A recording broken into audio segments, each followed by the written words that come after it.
And now, Design for Peace.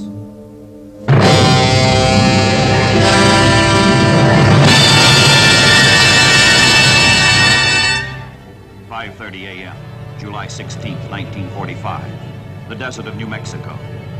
From a single gram of matter, man releases the explosive energy of 20,000 tons of TNT. Dawn of the atomic age.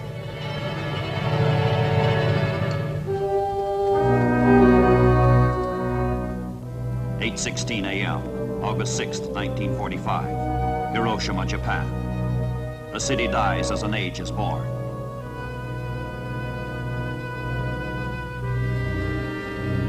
One bomb from one plane, and life becomes death. One bomb from one plane, and Hiroshima is wasteland. One bomb from one plane, and 78,000 human beings perish.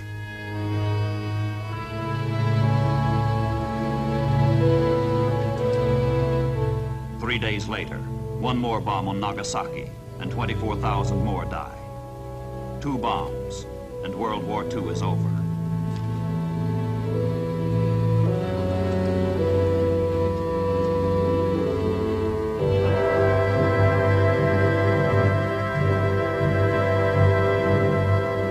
Allied ships sail into Tokyo Bay, the goal toward which they set their course 44 months earlier, after the attack on Pearl Harbor.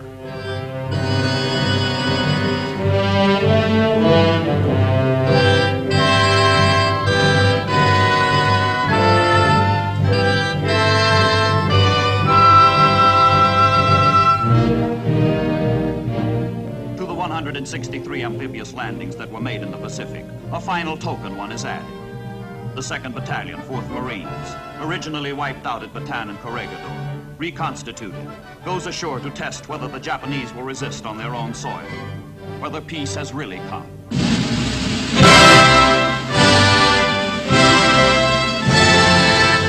There is no resistance. The Empire of Japan surrenders fully, completely. The Allies are spared 1 million casualties.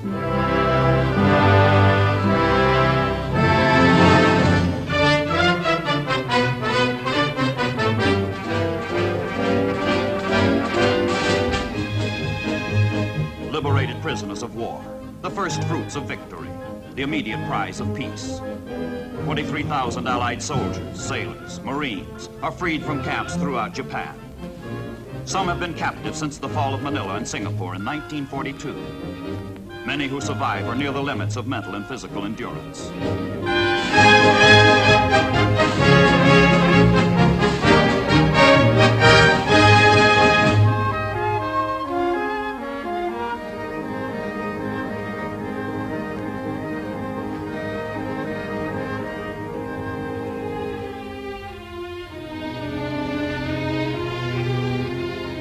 For the living, liberation and relief, and return to home, return to life.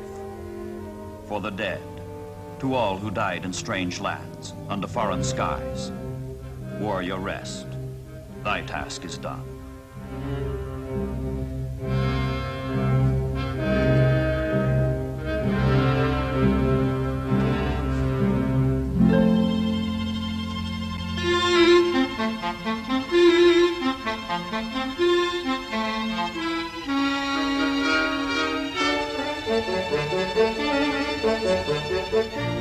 The Navy's hospital ships receive the sick, the worn, the weary. Benevolence for those who have waited, those who have suffered.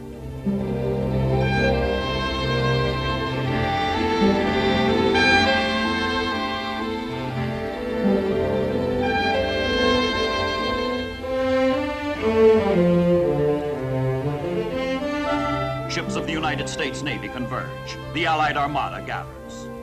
Britain's Royal Navy ends the long, long odyssey from Dunkirk on the English Channel to victory in the Bay of Tokyo.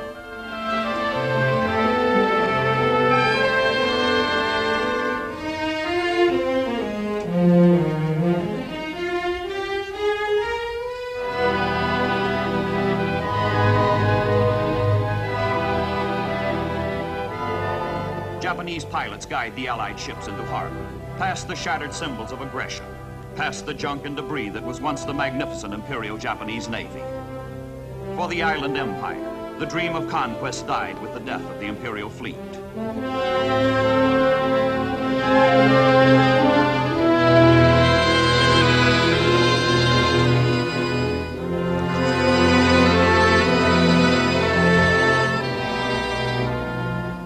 From the battleship Missouri, the word was flashed.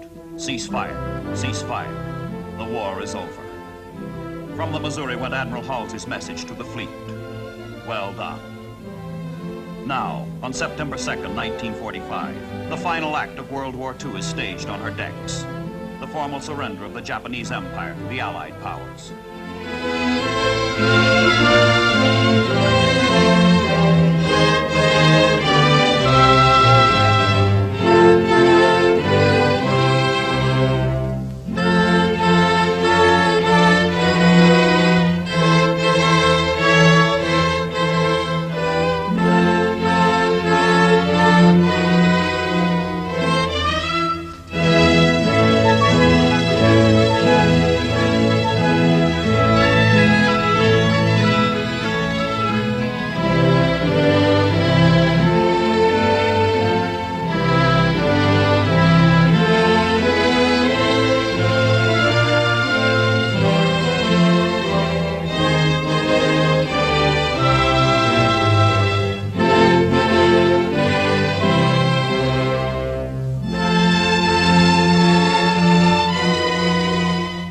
On behalf of 9 allied nations, China, the United Kingdom, Australia, Canada, France, the Netherlands, New Zealand, the Soviet Union, and the United States, General of the Army MacArthur directs the Japanese to sign the instrument of surrender.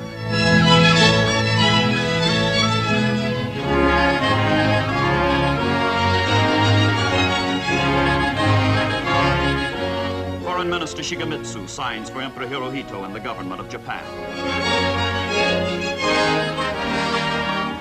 General Umezu for the Imperial General Staff.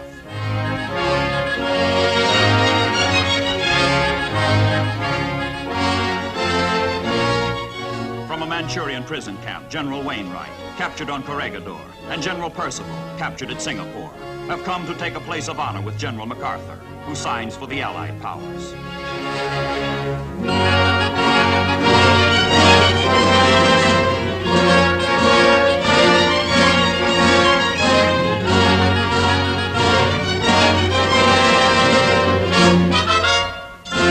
Fleet Admiral Nimitz for the Armed Forces of the United States.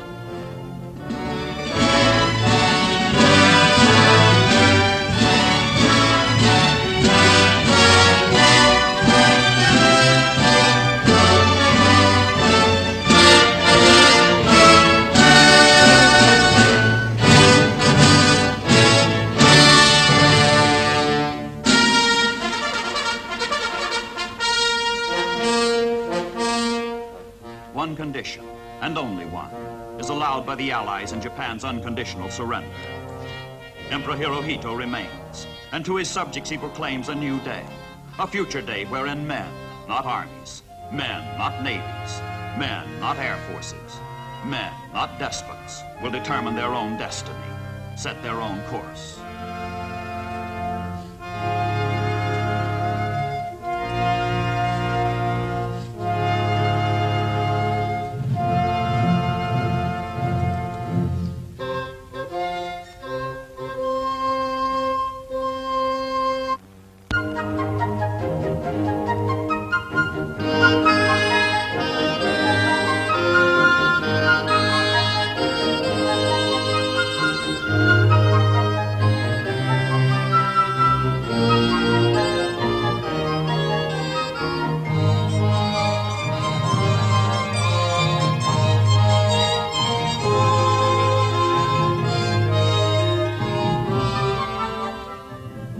Peace has come, and so comes the occupation.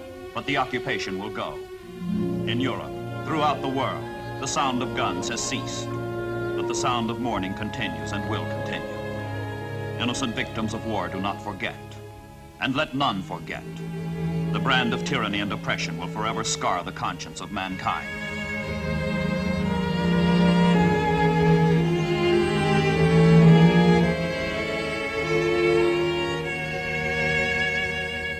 fight to liberate, President Roosevelt said of the Allied armies. At Buchenwald and Dachau, at Belsen and Auschwitz, the locks were broken, the barriers fell. In the concentration camps, in the slave labor depots, men inflicted their greatest indignity on man. But now he is free.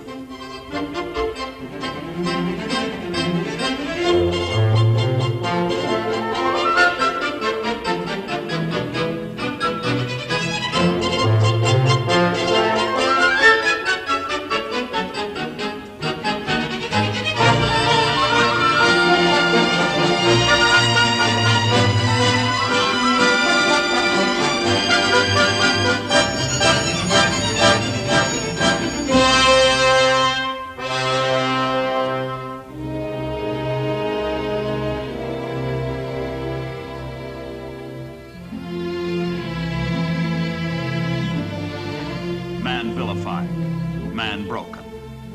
This is society at its blackest depth. The human cost that no statistics can even suggest. No words describe.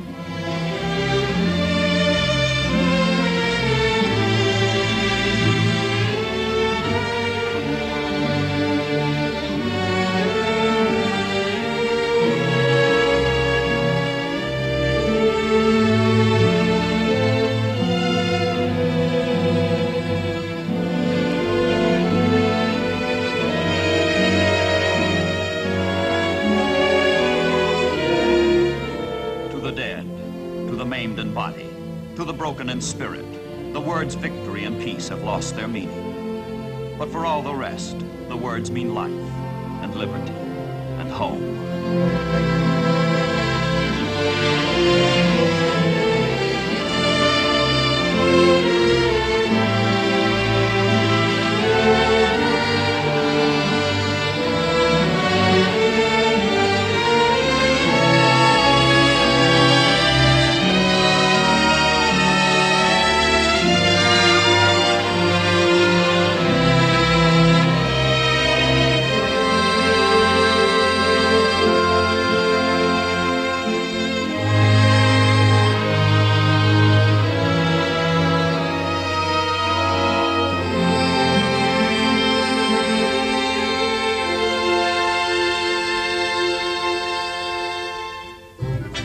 For the troops in Europe, earmarked for further combat in the Pacific, the bomb that burst over Hiroshima has one single surpassing meaning.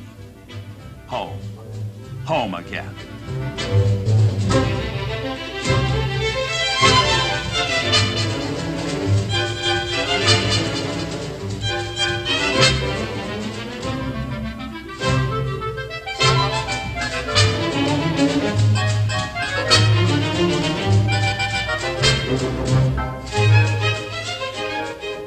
In the Pacific, where war began for the United States and ceased for the world, the voyage home is called the Magic Carpet Run.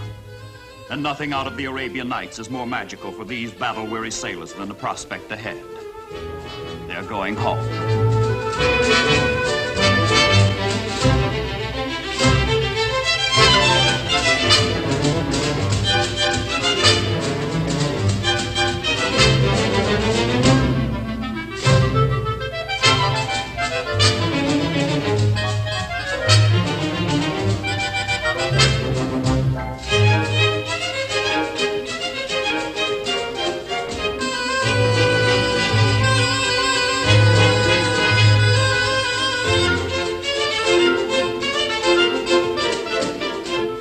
Tedium of the convoy, of any convoy, the hours that drag, the interminable days. But now the undercurrent of chill and foreboding, of hostile shores and coming combat is gone. Now the ships that were built to kill and destroy become floating playgrounds, where the dirty job of war is over, and cares are cast aside.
seas, all ships, was sung long ago by Walt Whitman. Flaunt out, O sea, your separate flag of nations.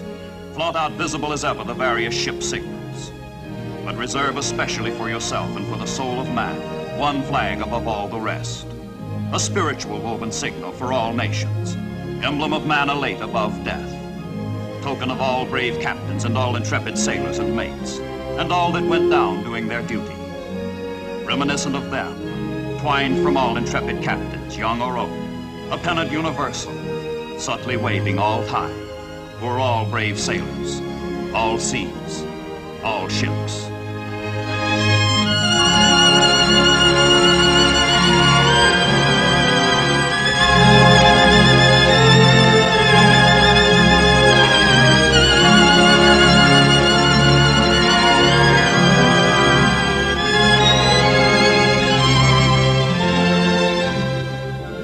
Of both coasts, along the west coast, along the east coast, the ships that sailed away to war and death bring back their millions to peace and life. To these men, free men, owe their victory on land, their victory in the air, their victory at sea.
each in search of his own design for peace, his own pattern for the future. But first, in all the Allied lands, in all the Allied world, one last parade. The parade of all who marched out together to meet the challenge of tyranny, and who, together, conquered it.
Free world, on its march toward tomorrow, takes with it the moral that Winston Churchill derived from the struggle that is past. In war, resolution. In defeat, defiance. In victory, magnanimity. In peace, goodwill.